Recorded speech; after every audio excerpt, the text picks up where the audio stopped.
আমরা অনেক সময় মাইক্রোসফট ওয়ার্ড নাম্বারিং ব্যবহার করার ক্ষেত্রে এইভাবে আমরা ম্যানুয়ালি 1 2 এইভাবে টাইপ করি।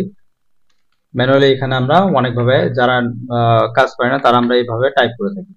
কিন্তু এভাবে টাইপ করার ফলে যখন আমাদের 100 বা 200 এখানে করতে হবে তখন কিন্তু আমাদের জন্য অনেক কষ্টসাধ্য হয়ে যাবে। দেন আমরা চাচ্ছি এইভাবে আমরা করব না, এটা আপনাদের সঠিক পদ্ধতি না। সঠিক পদ্ধতি হচ্ছে আপনার যে কাজটি করতে হবে,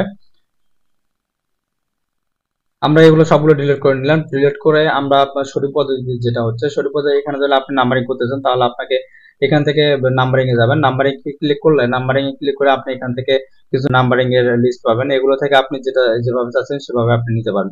আমি চাচ্ছি একটু ওয়ান এর পরে একটু ডট থাকবে, আমি এটা নিলাম। নেওয়ার পর আমি জাস্ট এগুলো ট্যাবে ক্লিক করব। ট্যাবে ক্লিক করব ততবারে আমার একটা করে ট্যাব ওপেন হবে। ট্যাব ট্যাব বা বক্স ওপেন হবে। এই বক্সগুলো ওপেন হওয়ার সাথে সাথে আমার এখানে কিন্তু অটোমেটিক নাম্বারিং গুলো হচ্ছে। এক্ষেত্রে আমার আর নতুন করে নাম্বারিং এখানে ম্যানুয়ালি টাইপ করার কোনো প্রয়োজন হচ্ছে না।